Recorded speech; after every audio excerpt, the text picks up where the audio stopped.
जंगल में रानो चिड़िया का ढाबा था। रानो चिड़िया छोले भटूरे बनाती थी। जंगल के सब पक्षियों को रानो चिड़िया के छोले भटूरे बहुत पसंद थे।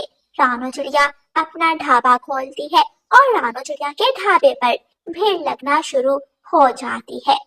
रानो, गोरी तो किसी काम की नहीं है। हर रोज सुबह जला हुआ पराठा दे देती है खाने को। तुम्हारे छोले भटूरे खाकर ही अपनी भूख मिटाता हूँ। कालू भैया, कोई बात नहीं, आज मैं आपको मुफ्त में छोले भटूरे खिला देती हूँ। फिर रानो चिड़िया छोले भटूरे बनाना शुरू करती है और बारी बारी सबको प्लेट तैयार करके दे देती है। सब पक्षी मजे मजे से छोले भटूरे खाते हैं। उसी जंगल में रानो चिड़िया की सौतेली बहन भी रहती थी। शाम हो चुकी थी।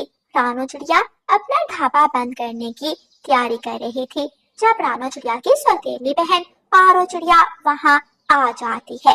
रानो, मुझे भी आज तुम्हारे छोले भटूरे खाने हैं। जल्दी से एक प्लेट लगा दो, बहुत भूख लगी है। आज मैंने घर पर भोजन नहीं बनाया, जल्दी करो जल्दी। पारो बहन, भोजन तो खत्म हो गया है, आप मेरे साथ घर चलें, हम दोनों बहनें मिलकर भोजन खाती हैं। मुझे भटूरे ही खाने हैं, मैं कौन सा मुफ्त में खाने आई थी, पैसे भी देकर जाती। पारो चिड़िया गुस्से से वहाँ से उड़ जाती है।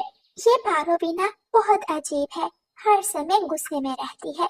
शाम हो रही है, अब मुझे घर जाना चाहिए। रानो चिड़िया अपना ढाबा बंद करती है और घर की तरफ उड़ती है। एक ढाबा क्या बना लिया, ना जाने क्या समझने लगी है खुद को, मोटी कहेगी। मैंने भी तेरा ये ढाबा बंद ना करवा दिया तो कहना। पारो चिड़िया रानो चिड़िया से बहुत जल्दी थी, इसलिए पारो चिड़िया रानो चिड़िया का ढाबा बंद करवाने की प्लानिंग कर रही थी। कालू, रोज तुम उस छोटी चिड़िया के ढाबे पर बैठे छोले भटूरे खा रहे होते हो। मैं क्या पागल हूँ जो रोज सुबह उठकर तुम्हारे लिए पराठे बनाती हूँ? कह तो ऐसे रही हो जैसे वो भोजन बहुत वीआईपी होता है। जवाब दो मेरी बात का, मैं क्या पागल हूँ जो बोल रही हूँ? गोरी, रोज एक जला हुआ पराठा बना देती हो तुम ऐसा करो, अपनी नींद ही पूरी किया करो। मैं सुबह का भोजन रानो के ढाबे से कर लिया करूँगा।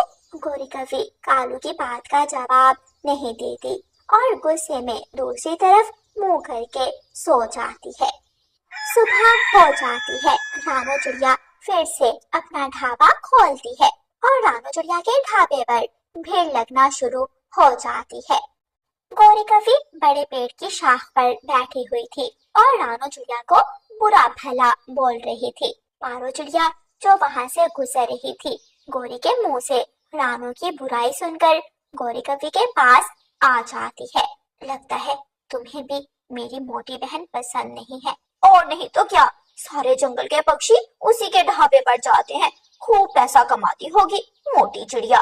रानो का ढाबा बंद करने के लिए मेरे पास एक बहुत अच्छा उपाय है। फिर पारो चिड़िया गोरी के कान में अपना उपाय बताती है और दोनों हंसने लग जाती हैं। फिर योजना के अनुसार पारो चिड़िया रानो चिड़िया के ढाबे पर जाती है।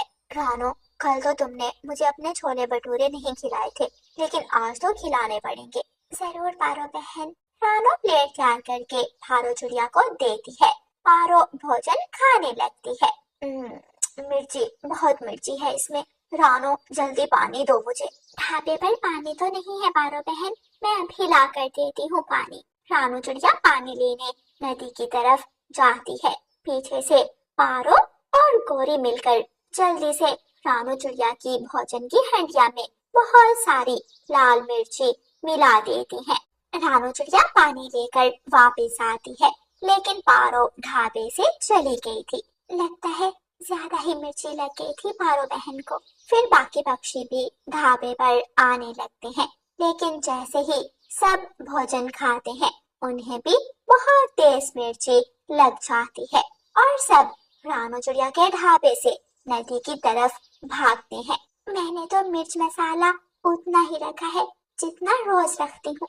रानो चिड़िया भी भोजन चख कर देखती है। भोजन में सच में बहुत तेज मिर्ची थी। वो दिन गुजर जाता है, लेकिन अगले दिन फिर से रानो चिड़िया के ढाबे पर वैसे ही भीड़ लगने लगती है और पक्षी तो उस तेज मिर्ची वाली बात को भूल भी गए थे।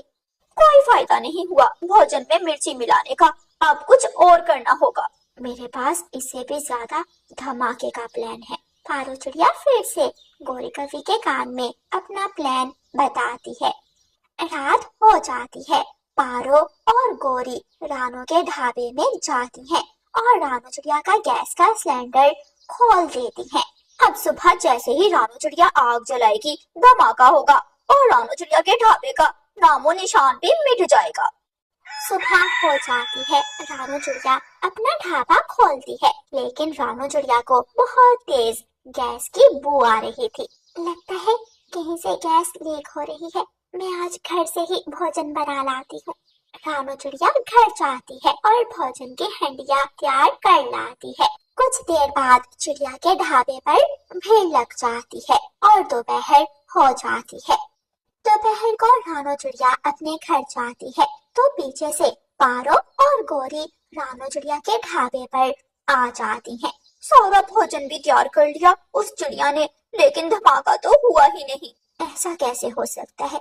हम तो रात को गैस खोल कर गई थी। फिर पारो माचिस उठाती है और आग जलाती है, लेकिन जैसे ही पारो आग जलाती है, धमाका होता है। पारो और गोरी की पूंछ में आग लग जाती है। वो दोनों नदी की तरफ भागती हैं। जल गई काली कवि, तेरी वजह से मेरी पूंछ जल गई। सत्यानाश हो तेरा, मेरी भी पूंछ जल गई। तेरी वजह से ही जली है मेरी पूंछ। आग लगी पूंछों को लेकर दोनों जल्दी से नदी की तरफ भाग रही थी और एक दूसरे को कोस रही थी। रानू चिड़िया को भी सारी खबर मिल जाती है। मेरा ढाबा तो दोबारा बन जाएगा, लेकिन तुम दोनों की पूंछ वापस नहीं आएगी। अब कभी उड़ नहीं पाओगी तुम दोनों। रानू चिड़िया हंसने लग जाती है। प्यारे दोस्तों, गोरी और पारो ने रानू चिड़िया का बुरा करने का सोचा था, लेकिन दोनों के साथ खुद ही बुरा हो गया। इसीलिए कहते हैं, जो दूसरों के लिए घड़ा खोदता है खुद ही उसमें गिर जाता है।